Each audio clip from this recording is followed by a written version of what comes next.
Hemen aurrean daukagun liburuxka hau, dagoeneko gainera esan bezala eskuartean dugu, aurtengo bilduma, eta nondik dator bilduma hau, Ibai? Konta eguzu, hastapena eta zertan datza? Hastapenera joateko jo behar dugu Behategia beraren sorrerara. Euskal Hedabideen Behategiarekin ertxiki lotuta baitago urtekariaren argitalpena, eta berez Behategia bada espazio bat euskarazko hedabideen eta euskarazko komunikazioan interesa daukan ororen ikerketarako eta azterketarako eta bilgune eta ikerketa espaziorako tresna eta unibertsitateko eta ekimen hedabideen sektoreko hitzarmen bat, ezta? Eta bertan garatzen dira hainbat proiektu.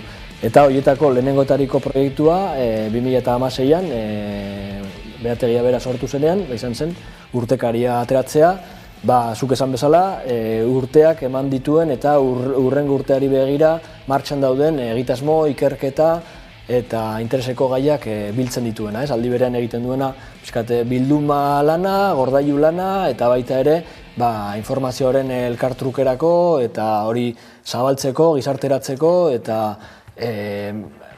akademia mailan, unibertsitate mailan egiten diren ikerketak eta sektorean dauden beharrak eta elkartruke hori lantzeko, ez? Baita ere, hirugarren oin bat administrazioak lantzen dituen politika publikoak, euskarazko komunikazioaren eta hedabideen inguruan eta horre ukitzeko ere beste helduleku bat, ez? Eta horretarako urtero argitaratzen dugun horretarako tresna da urtekaria bai. Aurretik esan dugu 10. alea daukagula honako, 2016an hasi zinetela esan duzu, eta nabarmentzeko moduko zenbaki borobila denez gero gehigarri bat ere atera duzu, ezta? Bai, aurtengoa 10. alea da, eta iruditzen zitzaigun borobiltzeko zenbaki borobila zela, eta hori nabarmentzeko moduko gauza bat zela, eta orduan gehigarri bat atera dugu.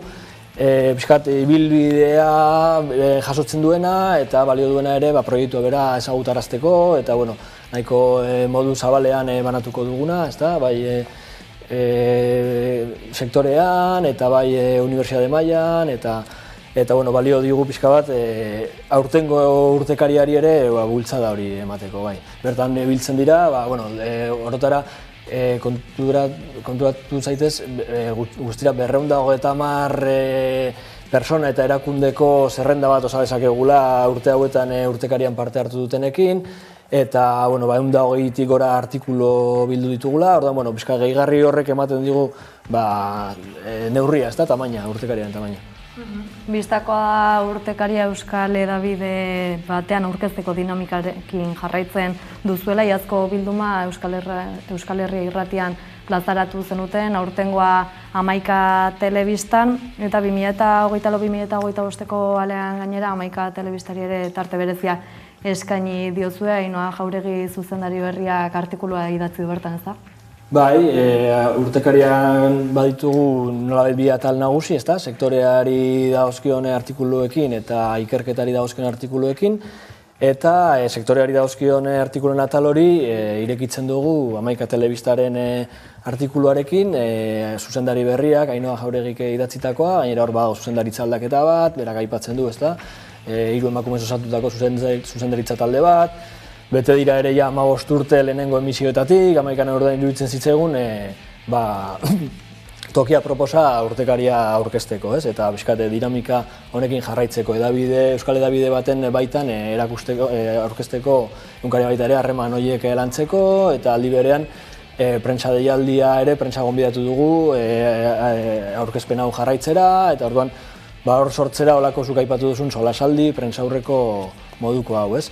Eta aipatutako 11ari buruzko artikuluak irekitzen du atala, eta gero badaukagu ere, primeran plataformak adibidez urte osoa bete du, ezta? 2024 osoan egon da martxan, orduan hor ematen dituzte datu batzuk, 235.000 erabiltzaileera hurbiltzen ari da plataforma, 722.000 orduko konsumora, aipatzen dugu ere ikusgela.eus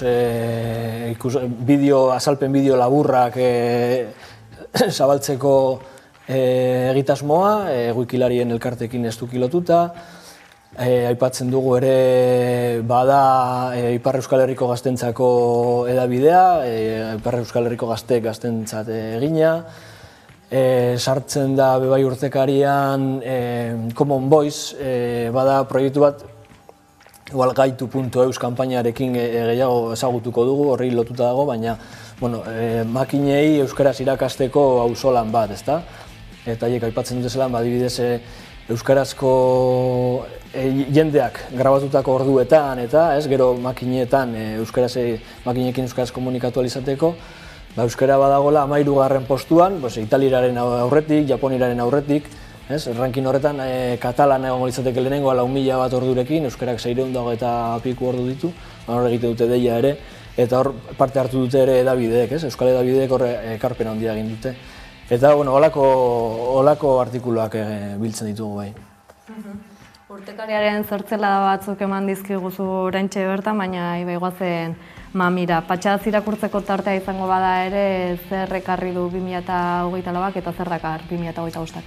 Gero sakonduko dugu gehiago, Libe eta Igorrekin, eta guk ireki nahi izan dugu urtekaria eta azpimarra jarri nahi izan dugu, pixkat ideia orokor batekin bildu dugu, eta metafora moduan erabili dugu, bidaiatzen dugunean eta norabideak bilatzeko eta nabigaziorako erabiltzen ditugun aplikazio satelital horiekin eta zelan esaten diguten nondik jo, eta metafora moduan erabili dugu hori izan ez, bada urte bat nabigatzaile horiek esan diezaguten urrengo bide gurutzean hiztun komunitatearen aldeko bidea hartzeko, Hor, gure egiten dugu ere Euskalgintzaren kontseiluak egindako aldarrikapen edo deialdi edo adierazpen hori, larrialdi linguistikoan gaudela, eta larrialditik indarraldira pasatzeko beste tresna elementu eta eragileen artean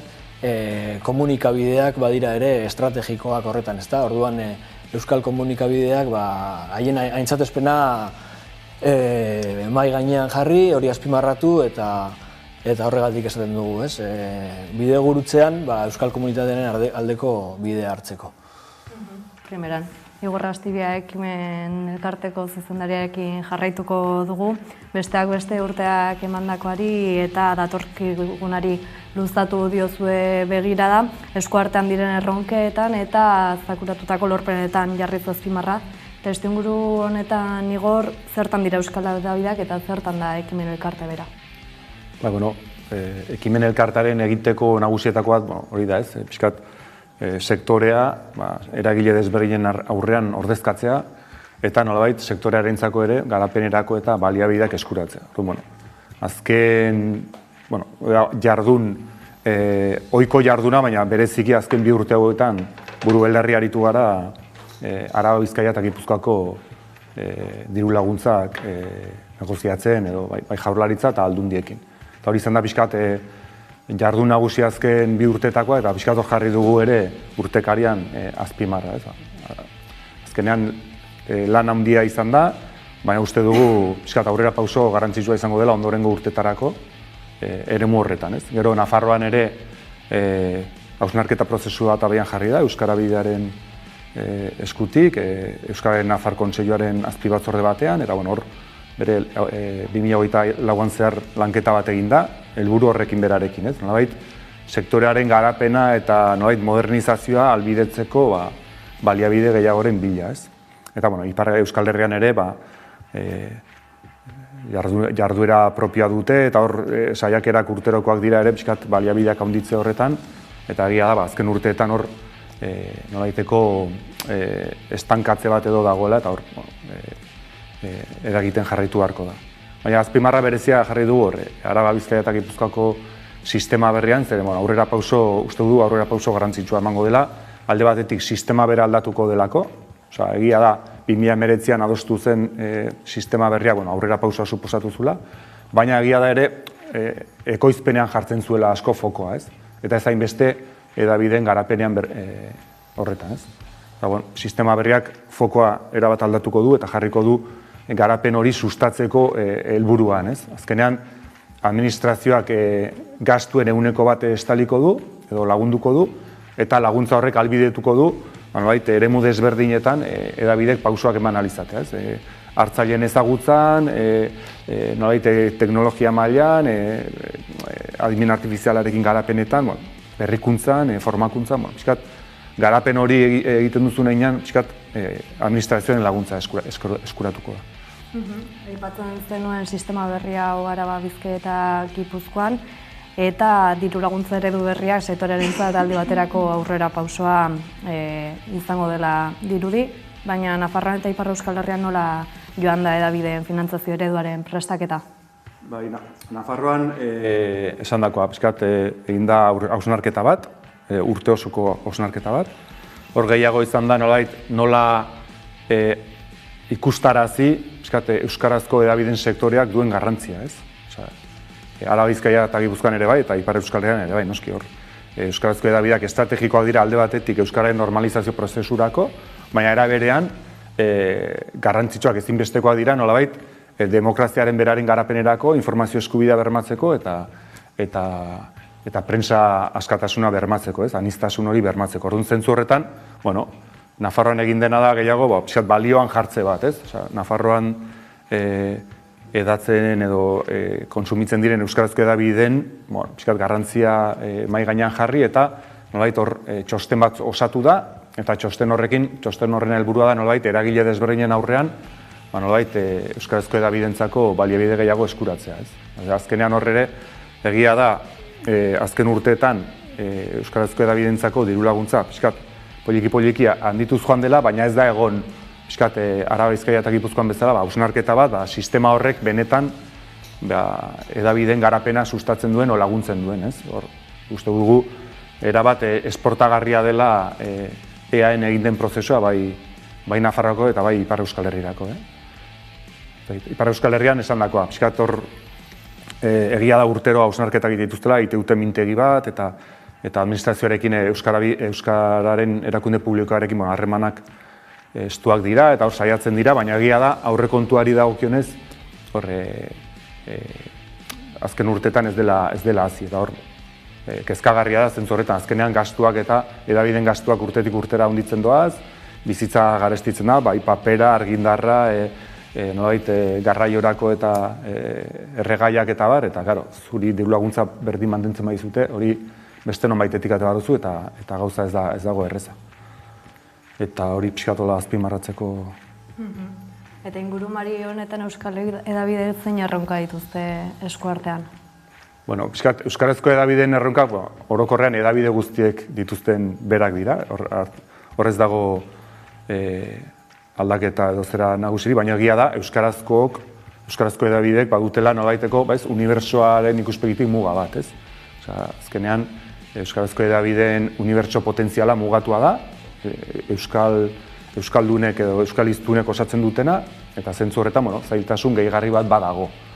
Gero egia da ere bai, euskara normalizazio prozesuan dagoen hizkuntza badela, eta horrek ere handicap bat suposatzen du, baina azkenean erronkak komunikazio munduan gertatzen ari diren erronkei aurre egitea dira. Azkenean, zuk zure hartzaileen eta konsumo ohitura berriei nola erantzun eta nola egokitu eskari berri horietara, formatu ikuspegitik edo eduki ikuspegitik eta horrek suposatzen duen guztiarekin. Zu behar dituzu mekanismoak zure hartzaile potentzial horien nahi eta kezka eta ohiturak eta barrak detektatzeko eta nolabait zure eskaintza ahalik eta hobekien egokitzeko behar edo eskari horietara.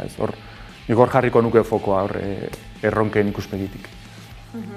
Hildorretan pausoak ematen ari dira, berritasunak ere badaude, horien artean adimen artifizialari dagokionez, 2024an nolabaiteko orokortzea eman dela esan dezakegu sektorean? Ez da berria, adimen artifizialan oinarritutako, itzultzaileen neuronalen garapena eta egia da, azken urteetan euskarazko hainbat hedabidek beraien jardunean eta beren eskaintzan txertatu dutela, zuek ere, Amika Telebistak ere bai, eta horrek, badago urteetako lan bat, baina egia da, nolaiteko orokortze bat eman dela, 2024an, hor da ikus daitezke hainbat hedabideren webguneetan, aukera, beste hizkuntzetan, gutxienez, goiburua eta laburpen bat, hor formula desberdina daude, eta hor pauso batzuk eman dira, Eluiar aldizkariak abiatu zuen, Tokikon taldeak ere abiatu zuen, eta orain ja beste pausotxo bat eman du, argiak ere saiakera egin du, hor egon dira olako saiakera batzuk, eta hori itzultzaileari dagokionez. Adimen artifiziala baditu bestelako garapen eta zerak, eta hor guztiok ikusi dugu, ez? Ze abiadan sortzen ari diren tresna desberdinak. Eta hor planteatzen den beste erronka bat ere bai, ez? Lehen aipatu ez badut ere, da nolabait nola txertatu edo nola baliatu tresna horiek, nolabait erredakzioen edo erredaktoren lana edo kazetarien lana errazteko, ez? Hor dago pixkat ere erronka bat, ez? Nolabait mantenduz persona edo, ez? Gizakiaren lana, hori uste dugu ezinbestekoa dela, baina egia da ere bai, lan batzuk, lan errepikakor batzuk eta erraztu ditzakela, eta nolabait kazetaria bestelako lan kualitatiboagoak edo nolabait balioa ematen duten lanak egiteko aska dezakela. Zentzu hortan, badago eztabaida, eta eztabaida sanoa da, eta hitzein beharko da, eta ikusi beharko da, baina iruditzen zaigu hor badagoela erronka polit bat edabidentzako, euskarazko edabidentzako. Ardatza urtekarian jarriz berriro, behategian urteroko eginkizuna duzu euskarazko edabideen webgunetako trafikoan neurtu eta aztertzea. Horre esanguratsua da, bikoiztu egin dela webgunetako audientzien azterketan neurtzen den edabide kopurua 2013 urteko lehen datu bilketatik ona. Konta eguzu, Libe, zer nolako neurketa eta analizia egin duzue aurten? Lehenengo eta behin, Euskal Hedabideen urtekari argitaratzen hasi ginenetik, ez lehenengo aleti, baina bigarren urtetik aurrera abiatzen da neurketa hau, eta bada ekimen sektorearen ahalegin bat, nolabait edabide bakoitzak bere audientzia propioa modu isolatuan ezagutzetik pasatzeko behatzera eta jakitera euskarazko komunikabideen audientzia digitala, kasu honetan, webguneetako audientzia, zenbatekoa da, ezta? Eta orduan nolako bilakaera gertatzen dira hor, eta beste. Horretarako jarri zen martxan 2015ean tresna bat, Ekimen Analytics, eta bertan web trafikoaren metrika ezberdinak biltzen hasi ziren. Eta hortik egin izan dira analiziak. Gertatu dana da, urtez urte, tresna horretara konektatutako edabide kopurua handitzen joan garela. Alde batetik, sektorean bertan sortu direlako komunikabide berriak, transformazio digitalari eta komunikabide berrien agerpenari lotuta, eta bestetik, joan garelako komunikabideei, Euskal Hedabideen behategitik, batez ere azken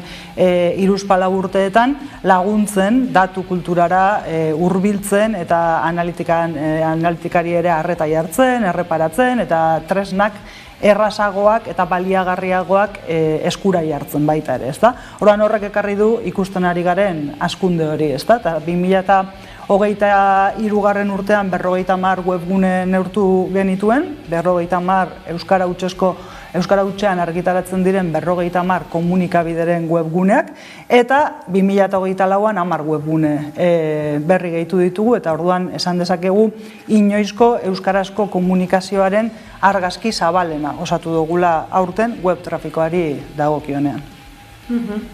Aipatzen zen, inoizko kopuririk handiena den 60 edabideren audientzia datuen analizia egin duzuela beraz, zein bilakera izan dute komunikabideko? Okerrez banaiz, 2024 urtean 40 milioi bizita, baino gehiago izan dira berriz Ekimenen Elkarteko euskarazko edabideen webgunetan, ez da? Bai, 40 milioi bizitako langa gainditu da berriz ere, 2 urtez jarraian.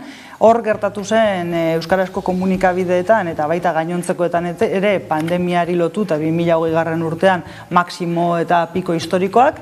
Eta orain arte egon gara apur bat zain ea anomalia horrek zer jeitsiera zeukan, zer egonkortze eta zer eragin. Eta ikusi dugu ja aurtengo datuetan gertatu dela konkorraren egonkortze bat, baina pandemia garai horrek, disrupzio horrek eragin zuela digitalizazioan sakontze bat. Eta beraz hor irabazi zen audientzian eta hazkunde handia gertatu zen urte horretan, ia 41 milioiko langara iritsi gabe baina ia hor geratuta, eta ordutik hazkunde hori mantendu da eta 40 milioi bizita gertatzen dira euskarazko komunikabideetan, azken 2 urteetan errepikatu den datu hori biltzeraino. Eta gainera ikusi dugu, azkenengo 5 urte hauetan, sektorea audientzia volumen horretan asko hasi dela, 142 egin du gora. Orduan, esan dezakegu euskarazko komunikazioaren audientziak azkenengo urtetan izan duela bilakaera positibo bat, hau bat dator baita ere kontsumo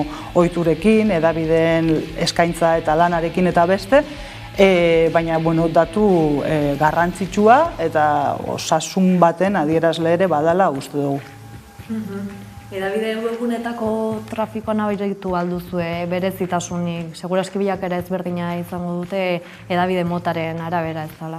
Bai, hedabide motak markatzen duz. Azkenean gauza bat da, zenbat bizita gertatzen diran, eta horretan eragina dauka zenbat hedabide neurtzen dituzun, eta beraz mota bakoitzan zenbat dauden. Euskarazko komunikabideetan, analizi honetan, 3 mota bereizten ditugu. Alde batetik komunikabide orokorrak, edo zabalkunde nazionalekoak liratekenak, bestetik tokikoak eta gero tematikoak, ezta? Eta, karo, gertatzen dena da, multzo herrietako bakoitzak baditula bere berezitasunak.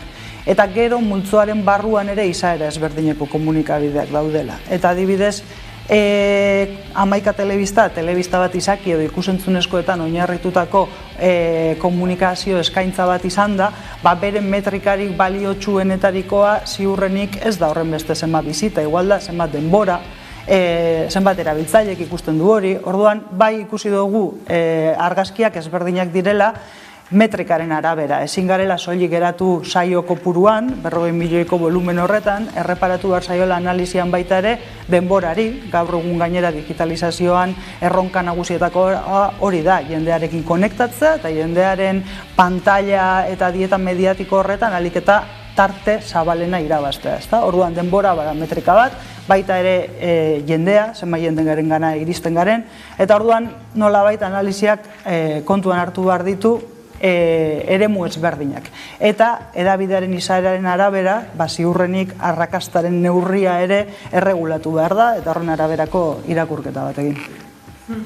Primeran. Ekimen elkartak inoizko euskarazko web analitika datuen bilketa handiena egin du aurten, eta 2025. Urtean ere berrikuntzekin segiko aldute euskal hedabideek.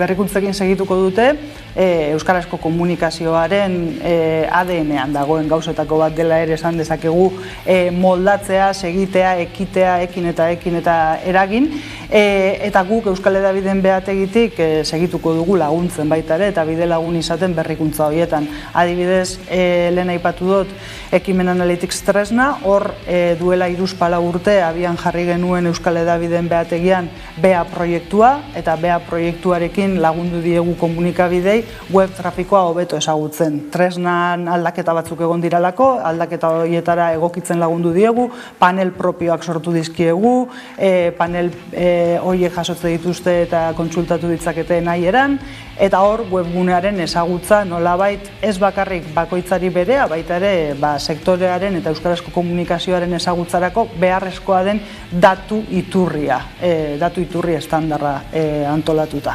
Eta hor urrats baten manda, orain 2024 urtean egon gara garatzen eta orain konexio fasean dago, eta 2025 urtean martxan izango daia erabat, badago tresna berri bat, Behategi Analytics, non ez den soilik webguneko metriken biltegi eta erabilera egingo, hor batuko direlako baita ere beste adierazle digital batzuk. Adibidez, sare sozialak, gaur egun sare sozialak garrantzitsuak direlako, bai kontsumoan eta baita hedabideen rol gatazka eta buruko mina askotan, iritzi publikoan ere badaukate pixua, baina hortaz gain jakiterakoan zer gertatzen den euskarazko komunikazio digitalean ezin garelako zentratu bakarrik webguneen audientzietan, jakin behar dugu zer gertatzen den sare sozialetan, eta momentu honetan herri gisa ez daukagu sare sozialen indikadore bildumarik, datu horiek daude sare sozialen plataforma bakoitzaren zerbitzaritan, baina nolabait ez dugu egin hoien birjabetzen prozesu bat, ezta? Orduan, Behategi Analyticsek ekarriko du hori, zati batean, euskarazko komunikabideen sare sozialetako datuen arakatze bat, bildumatze bat, eta birjabetze bat nolabait egin ahal izateko baita ere euskarazko komunikazio digitalaren ahalik eta ezagutza zabalena. Eta, sare sozialak dira bat, ze gaur egun komunikazioa geroz eta bitartekotuagoa da, eta zentzu horren inguruko eztabaidez gain behar dugu ere bitartekotua den horretan ahalik eta berreskuratzen diena eman. Eta orduan, guz egituko dugu bai tresna garatzen, tresna horien erabileran laguntzen, sektore analiziak egiten, besteak beste aurkeztu duguna bezalakoa, eta hor egoten behar den formakuntza, laguntza eta bideratze lanetarako. Amaierara heltzen ari gara, baina horren aurretik galdetu nahi dizut. Geure aurrean daukagu urtengo urtekaria, eta 80 orrialdez osatutakoa. Aipatu ditugu artikulu batzuk, baina labur aipatzerik bai bestelako ikerketa artikulu batzuk ere badaude, ezta? Bai, aipatu dugu batez ere sakon azterketetako bat, baina Behategiak egiten duen urtekariak badauka berezitasun bat, ditu bi multzo nagusi bezala, ezta? Alde batetik baik aurkeztu duen sektorearen irakurketa hori, eta gero bestetik unibertsitatean edo ikerketa zentrotan eta bestela egiten diran azterketak. Eta azterketen tartean daukagu nor ikerketa taldetik eta Behategitik egindako web trafikoaren analizi hori, baina badago baita ere adibidez nor taldean egindako datuaren kulturaren inguruko azterketa bat, eta hemen egiten da apur bat fokua zabaldu eta ikusi euskarazko komunikabideak datuaren kulturan ze urrats ematen dabiltzan eta nola badijoa zen bidean aurrera. Eta gero egin ditugu baita ere beste bi azterketa ekarri ditugu gurera, ikerketa talde ezberdinenak, kasu honetan badago bat gure ikerketa taldearena lehenbiziko aldiz kolaboratzen duena gainera urtekarian, eta hauek egin dute inkesta bat, EAEko erredakzio ezberdinetan ikusteko adimen artifizialaren erabilera zenbatekoa dan, eta nola 2024 urtean agertu dan, batez ere erreparatuta adimen artifizial sortzailea edo generatiboa dan horren erabilerari.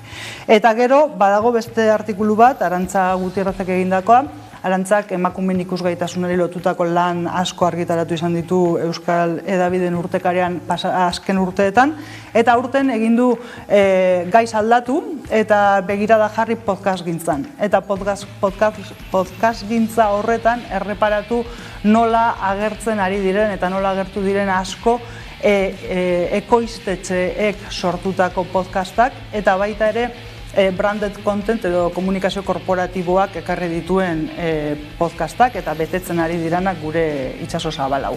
Eta euskaraz ere eskaintza handitzea eragin dutenak. Eta gero, azken urteetan horrela egin izan dugu analisi ezberdinen bildumatze edo multzokatze bat, eta badago azken multzo bat ikusentzunezkoak eta zinemari lotutakoa.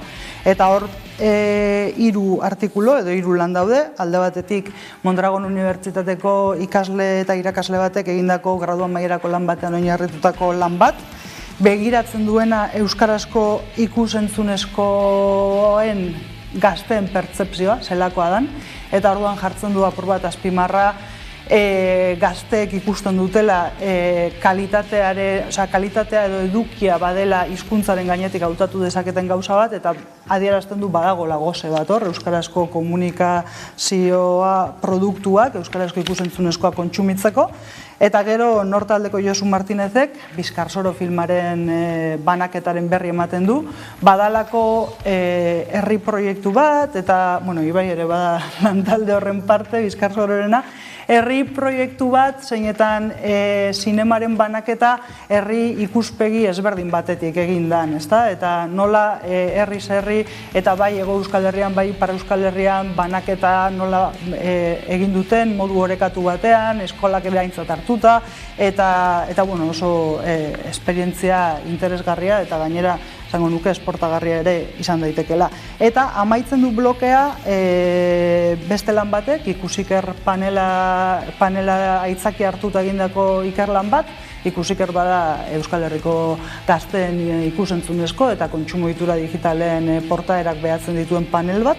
EHUn dagoena, edo EHUtik abiatu zana, baina begiratzen duna bai Euskal Herriko Unibertsitateko ikasleen kontsumoa, bai Nafarroako Unibertsitate Publikoko ikasleen kontsumoa, eta gero DBH-ko hainbat ikastetxetan ere egiten dituzte esplorazioak. Eta hauek ardatz askori erreparatzen diote eta gure lanean ekarri dugu zinemaretoetara joateko gazteen ohitura. Ustez, ez dena horren bestekoa, baina bugai agertzen dana, igual aurreiritzi batzuk apurtuta, aisialdi aukera gisa. Batzuentzako, ez astean 3-4 aldiz joateko, baina bai hilean behin edo birritan lagunekin plan bat egiteko eta beste. Eta hemen ere berriz agertzen da euskarazko edukien gosea eta beharra. Eta horrek dira aurtengo lanak, egongo diranak guztiak ikusgai behategia.eu atarian, argitaratuta dagolako lana osorik, eta irakur daitezke artikulu guztiak, banaka edo PDF oso. Eman dituzuen datu eta informazioekin geldituko gara, esan bezala webgunean duzue eta interesa duen oro bertara jo dezala gehiago sakontzeko eta hausnartzeko. Bitartean, mila esker Libe Mimentza, Ibai Castro eta Igor Rastidia gurean izategatik, eta mila esker pantailaren bestaldean zaudeten guztiei, mila esker denoi beste bat arte eta jarraitu horrela.